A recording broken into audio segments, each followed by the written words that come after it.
गौतम अडानी और अडानी ग्रुप, ये शख्सियत और ये नाम जितना बिजनेस की दुनिया में छाया रहता है उतना ही सियासत की दुनिया में भी। किसी राज्य में जब इनका कोई प्रोजेक्ट शुरू होता है तो भी इनका नाम मीडिया की सुर्खियों में रहता है। और आजकल तो ये हालात है कि किसी भी राज्य में चुनाव हो, इनका नाम सुर्खियों में आ ही जाता है। लेकिन 21 नवंबर 2024 को 7 समंदर पार ऐसा कुछ हुआ कि गौतम अडानी और अडानी ग्रुप का नाम पूरी दुनिया में गूंज रहा है। अमेरिका में ऐसा क्या हुआ, क्या पर्दाफाश हुआ जिससे अडानी ग्रुप के सभी शेयर धड़ाम हो गए? केन्या ने अडानी के साथ बिजली और एयरपोर्ट की डील रद्द क्यों कर दी? राहुल गांधी ने अडानी को लेकर पीएम को निशाने पर लिया और कई सियासतदान की गिरफ्तारी की मांग करने लगे। आज बात अडानी पर आई इसी नई आफत की। नमस्कार, न्यू दिल्ली पोस्ट देख रहे हैं आप, मैं हूं आपके साथ रोशन मिश्रा। आइए इस पूरे मामले को समझते हैं। सबसे पहला सवाल तो यह है कि गौतम अडानी के खिलाफ अमेरिका में मामला क्या हुआ। दरअसल 24 अक्टूबर 2024 को अमेरिका में न्यूयॉर्क की डिस्ट्रिक्ट कोर्ट में एक इंडैक्टमेंट दर्ज हुआ। इसे अभियोग कह सकते हैं। इसमें गौतम अडानी समेत 8 लोगों को आरोपी बनाया गया। आरोप पत्र के मुताबिक आरोपियों ने भारत में रिन्यूएबल एनर्जी के प्रोजेक्ट गलत तरीके से हासिल किए। सही सुना आपने, गलत तरीके से कैसे वो समझाता हूं। इसके लिए सरकारी अधिकारियों को $250 मिलियन यानी करीब 2029 करोड़ रुपए की रिश्वत देने की योजना बनाई गई। इसके अलावा आरोपियों ने अमेरिकी इन्वेस्टर और बैंकों से झूठ बोलकर पैसा इकट्ठा किया। यह अमेरिका के फॉरेन करप्ट प्रैक्टिसेस एक्ट यानी FCPA का उल्लंघन है।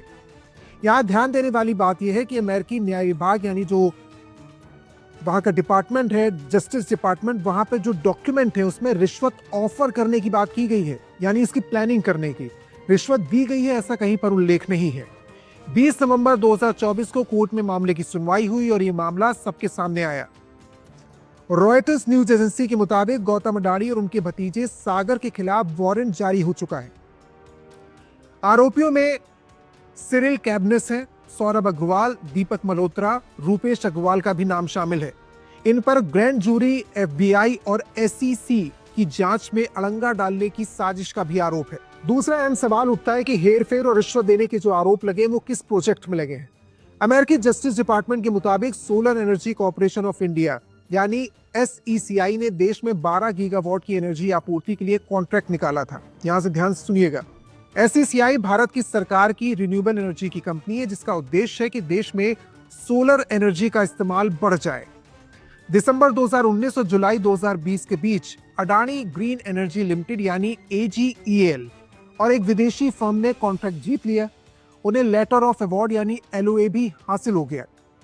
यहाँ एक दिक्कत ये आ गई कि AGEL और विदेशी फर्म से खरीदी हुई बिजली के लिए SECI को ग्राहक नहीं मिल रहे थे और ऐसे में AGEL और विदेशी फर्म से बिजली कोई नहीं खरीद पाता। इससे अडानी की कंपनी को विदेशी फर्म को घाटा हो सकता था। आरोप पत्र के मुताबिक हुआ क्या कि गौतम अडानी ने अपने भतीजे सागर अडानी और विनीत जैन समेत 7 लोगों के साथ मिलकर अधिकारियों को रिश्वत देने की साजिश रची, जिसमें राज्य सरकारें जो हैं वो SECI के साथ पावर सेल एग्रीमेंट हासिल कर ले, साइन कर ले और इसके बाद सोलर एनर्जी को लेकर एक एग्रीमेंट साइन हो जाए खरीदारी को लेकर, जो इन कंपनियों से बिजली खरीद ले। जो एलिगेशंस लगे उसके मुताबिक गौतम अडानी ने आंध्र प्रदेश के किसी बड़े अधिकारी से 7 अगस्त 2021 में 20 नवंबर 2021 के बीच कई बार मुलाकात की है ताकि आंध्र प्रदेश इलेक्ट्रिसिटी जो डिस्ट्रीब्यूशन कंपनी है APEPDCL और SECI जो मेन कंपनी, उसके बीच सोलर पावर एग्रीमेंट करार हो जाए। इसके बाद जो आंध्र प्रदेश की पावर की कंपनी थी और SECI के बीच एग्रीमेंट हो गया। AGL और विदेशी फर्म जो थी उसे कॉन्ट्रैक्ट मिल गया। इसके बाद यही काम छत्तीसगढ़, तमिलनाडु, उड़ीसा, जम्मू कश्मीर की स्टेट इलेक्ट्रिसिटी डिस्ट्रीब्यूशन बोर्ड ने बिजली खरीदने का कॉन्ट्रैक्ट साइन कर लिया। अगला सवाल ये उठता है कि पूरे देश में इस मामले की जांच क्यों नहीं हुई और ये मामले की जांच हुई कहां से? तो इसे समझिए, इस पूरे मामले की जांच करती है CBI की तर्ज पर काम करने वाली अमेरिकी जांच एजेंसी FBI यानी न्यूयॉर्क में जो स्थित है फेडरल ब्यूरो ऑफ इन्वेस्टिगेशन। इसके अलावा न्यूयॉर्क कॉर्पोरेट और securities and commodities fraud and international corruption unit. अमेरिकी सरकार की ओर से 2 एजेंसी इस पूरे मामले को देख रही थी। पहली है US अटॉर्नी का ईस्टर्न डिस्ट्रिक्ट ऑफिस और दूसरा है क्रिमिनल डिवीजन का फ्रॉड सेक्शन। अब देखिए 17 मार्च 2023 की तारीख आई। यहां से अमेरिकी जांच एजेंसी FBI इस पूरे मामले की जांच कर रही थी। FBI ने अमेरिका में सागर अडानी के ठिकानों पर छापा मारा। अमेरिकी जस्टिस डिपार्टमेंट की फाइलिंग के मुताबिक 18 मार्च 2023 को सागर अडानी से पूछताछ की गई। इसके बावजूद 19 मार्च 2024 को अडानी ग्रुप ने भारत में स्टॉक एक्सचेंज को गलत जानकारी दी। अडानी ने नोटिस की बात की और इसे छुपा लिया, जिससे उन्हें फंड मिलने से परेशानी ना हो। जांच वहां हो रही थी, भारत में सेबी को जानकारी देनी थी, अडानी ने नहीं दी। अगला सवाल ये उठता है कि इस पूरे मामले में किस किस पर और कहां केस चलेगा। इसे ध्यान से सुनने की जरूरत है। अमेरिका में दो तरह के कानून है। पहला है संघीय यानी फेडरल लॉ, और राज्यों के कानून यानी स्टेट लॉ। संघीय कानून को लागू करने के लिए अमेरिका में सभी 50 राज्यों में 94 डिस्ट्रिक्ट कोर्ट है। ऐसी एक अदालत है न्यूयॉर्क के राज्य ईस्टर्न डिस्ट्रिक्ट में। अडानी और जो भी आरोपी इसमें बने 8 लोग, उन पर यहाँ इसी अदालत में मुकदमा चलेगा।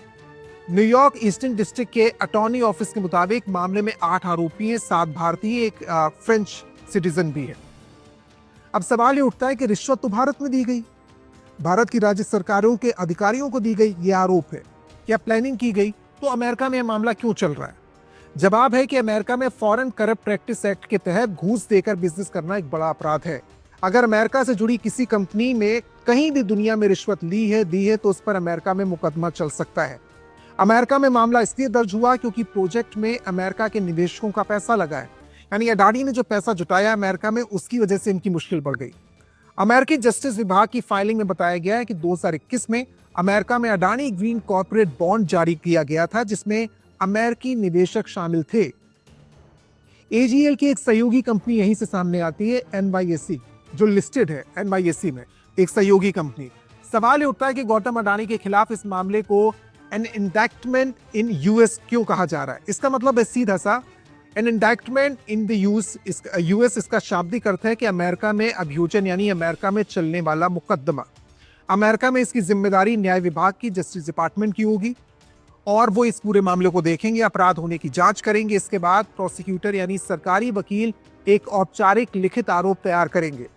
इस लिखित आरोप को ग्रैंड ज्यूरी के सामने रखा जाएगा, ये जारी करती है। और यही नहीं, मुकदमे से शुरुआत यहीं से हो जाएगी। जिस भी शख्स पर अभियोग लगता है, सबसे पहले आधिकारिक नोटिस उसे भेजा जाता है। आरोपी अपना वकील करके अपना बचाव कर सकता है। अब सवाल उठता है कि अडानी ने इस मामले को लेकर क्या कहा।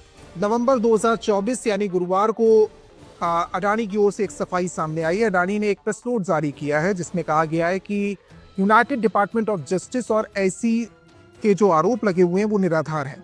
अडानी इंटरप्राइजेस की ओर से कहा गया है कि आरोपों को लेकर जो कुछ कहा जा रहा है उसमें कोई भी तथ्य नहीं है, कोई भी सच्चाई नहीं है। हमारी कंपनी हर संभव कानूनी सहायता लेगी। जिन देशों में हमारा बिजनेस है वहां पर गवर्नेंस और पारदर्शिता और नियमों का पालन करना हमारी जिम्मेदारी है।